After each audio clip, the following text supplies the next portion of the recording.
Let's talk about diets. If your diet has a name, like keto, for example, then it's a marketing machine. It's not interested in your health. The truth about food and dieting and weight loss is that if you eat a nutritious diet, eat well, you don't have to worry about your weight take care of itself.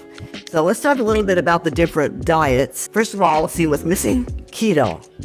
Keto is great for getting enough protein. We need 1 gram of protein per pound of body weight, especially as we get over 50. It's harder to absorb protein, so we need at least 0.8 grams. 1 gram is better per pound of body weight. So I weigh 135 pounds. I need 135 grams of protein in a day. That's difficult to do. Keto meets that need pretty well. The problem with keto is that we don't get enough carbs. We have 3 macronutrients. We have protein, which it does well. We have fats, which it probably gives us too much fat. Almost certainly, depending on how you're using it, eating too much fat.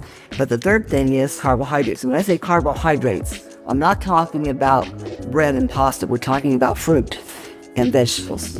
Produce, fruit and vegetables, especially fruit, has more micronutrients and vitamins than any other food group.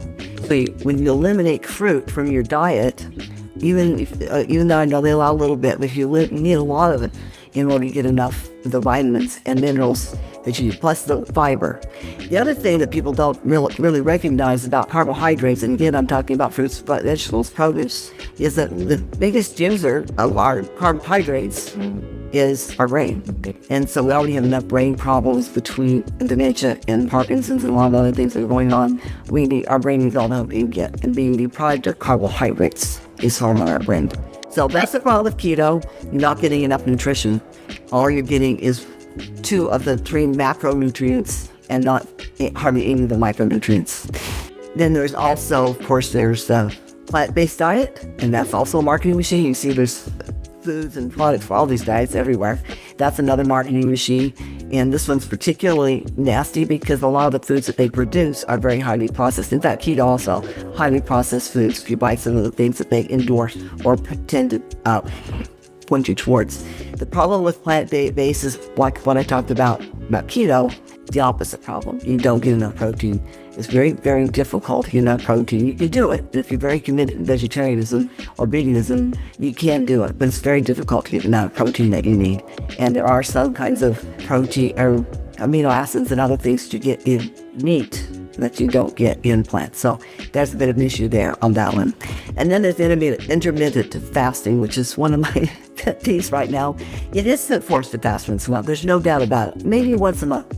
And certainly we should go 10, 12 hours at night without food. But where does I eat? We eat for energy. We eat for fun. I for one, cranky if I don't get enough to eat. And our brain needs enough to eat, often needs the nutrition. So it's difficult to get enough protein, enough nutrients from fruits and vegetables, and it's hard to get enough of anything if you're eating once or twice a day, going most of the day without eating food, and your energy levels will be low. And here's something you can't get around, even though they say there's studies that prove it's not true. It just can't get around this, and that is that if you don't get enough calories, it puts your brain into it. It makes your brain think you're starving, and it reduces your metabolism and drops your metabolism. Nobody means that brief. So those are just the 3 popular ones there right now, but all of them lack nutrition. So again, here's the big secret. If you eat highly nutritious food frequently, you won't need to diet. The weight will take care of itself. The reason people gain weight, the reason is because of too much processed food. Flour, sugar, processed food, sodas, those are the problem things. And all of these diets, typically these diets will eliminate those things. If you eliminate bread and sugar, flour and sugar, and processed food, everybody will lose weight. And so that's all we need to do with that. So think about what you're eating. Try for 800 grams of produce. That's about 1.75 pounds of produce every day. Eat lots of protein. Eat 4, 5, 6 times a day.